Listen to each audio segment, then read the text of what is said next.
What is up, YouTube? Welcome back to another video from Rahul. Today, I will not be streaming on Twitch if you guys are wondering where I am, but you guys can enjoy this wonderful, beautiful content. Today, we're going to try out Glaceon VMAX, a new card in the Evolving Skies expansion, and we're going to do it pre-rotation. I do have a post-rotation version of the deck, but until rotation happens, there's no reason to kind of jump into things. We're going to experiment with all these decks that are a little bit different, a little bit interesting.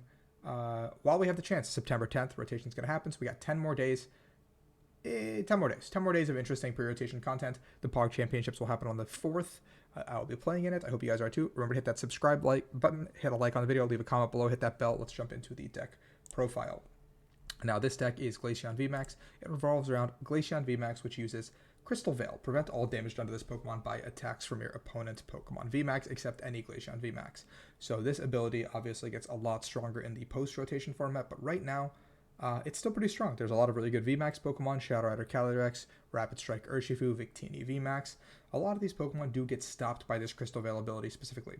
And then there's a Max Icicle attack, which does 150 damage and 30 to one of your opponent's bench Pokemon. It seems like all Glaceons across like the history of the game have some sort of like mediocre amount of damage to the active and some sort of a small snipe. That might just be my bias and like recency bias, but like generally, I feel like that's been very common across the trend of Glaceons. And now Max Icicle also is 3 energy cost, which is a little bit unfortunate, but you do have Melony to help power things up. Now you have Glaceon V, which has Frozen Awakening, which says search your deck for a card that evolves from this Pokemon, and evolve it. Then shuffle your deck. So going second, Frozen Awakening is really, really strong to just kind of get the guy up and running, build a barrier for yourself, and just kind of make it easy. Heavy Snow is not something we will typically use, but I guess you can use it.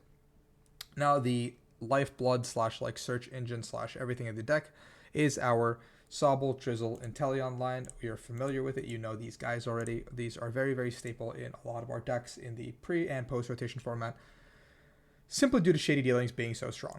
Now, one of the cards that makes this deck really, really strong is because we're going to have a lot of filled benches a lot of the time because of the Inteleon line. Blizzard Rondo using Suicune V will do 220 max, and then we get snipes. So with Suicune V and Glaceon VMAX, we can do a lot of damage, and Fleet-Footed helps us draw cards. The added benefit of being a water type deck means Capacious Bucket comes into play, where we can get, some water energies, put them back into our hand.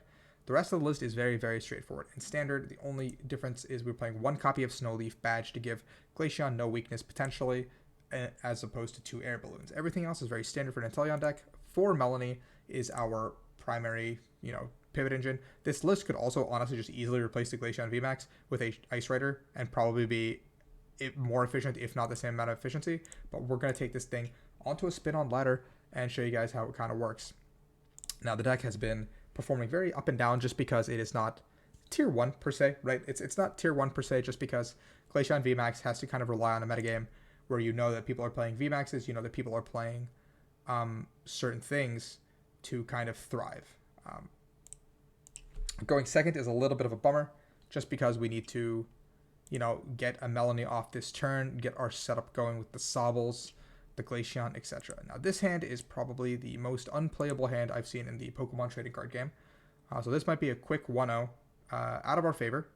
And there's a Zacian. I think we're just going to go ahead and pack it up against this Duraludon deck and go into a game 2, just so we can actually get a good game in on stream for you guys. Yeah, we're going to pack this game up. There's no reason to play this one. If this was an actual tournament, I would probably pick up my cards and go straight into a game 2. Now, let's go to game 2 and see if we can get a better hand. That is sometimes the clunkiness of an Inteleon deck. That's why some people are opting to play the new Altaria as their engine, because it just makes it way easier to find the exact cards that you need. We do win the flip. That means we get to go first. We have a bunch of really good starters. I think there's actually no theoretical bad starters in this deck. This hand just means that we can't Melony turn 2, which is a little bit unfortunate, unless we top deck a water, a quick ball, something of that nature. We get 2 mulligans, however, which is really good.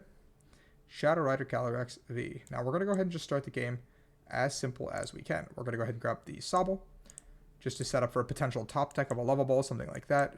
Put the badge down, put the attachment here.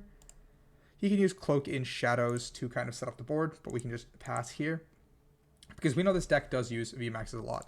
This Hollow Binding is a little bit annoying to deal with on the baby because it does 130 damage, which is a lot of damage in the grand scheme of things, but because of how much HP Glaceon VMAX has, that will take 3 attacks to knock it out. So we can set up a second Glaceon VMAX in the time it takes the first one to go down.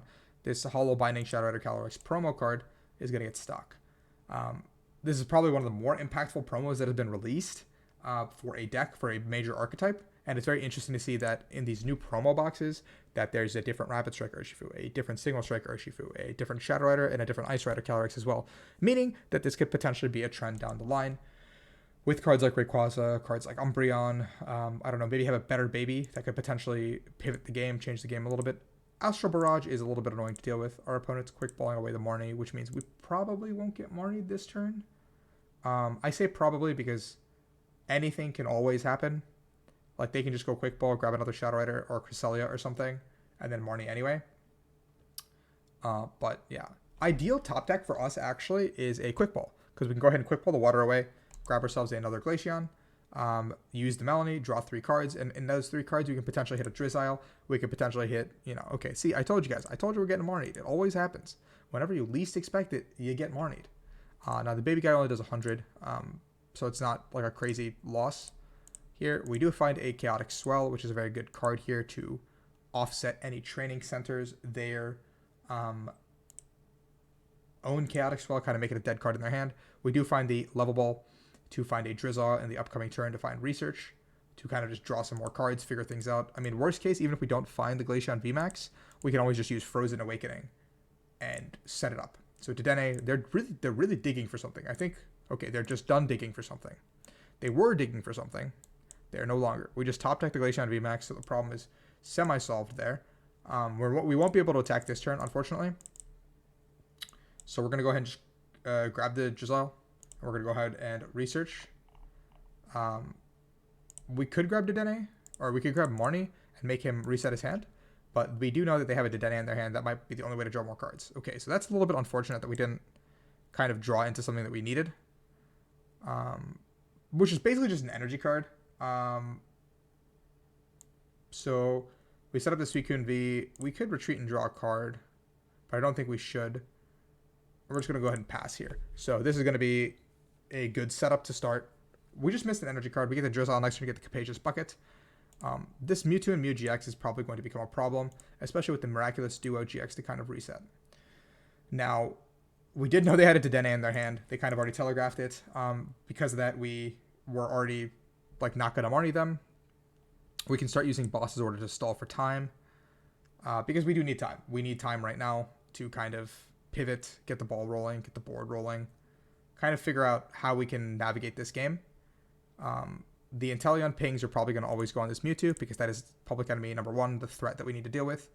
If our opponent does make a mistake and fill up their entire bench, this Suicune V does do 220 damage at max. So with the combination of a couple of Inteleon pings, that's a pretty free knockout on this Mewtwo and Mew tag team. So hopefully we can pull off this Blizzard Rondo coming up. But our hand is very non-conducive of any of these plays, unfortunately.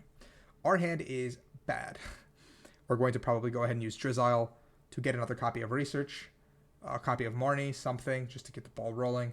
Missing an energy last turn is really unfortunate, especially with 2 copies of Bucket, and our opponent concedes because they can't deal with Glaceon. So, I mean, it's not a great display of how the deck is supposed to work, but Glaceon sometimes just puts your opponent in an awkward situation where they can't do anything. And especially in the post-rotation format, I hope you guys are going to enjoy how strong Glaceon is. Leave in the comments below any decks you want me to try out, yada yada, etc. Like, let me know. Leave, subscribe, you know the deal. If you guys like gameplay, if you don't like gameplay, I know a lot of people are not a huge fan of gameplay. So we're going to see what we can do, and I hope you guys enjoyed this video. I will see you guys tomorrow.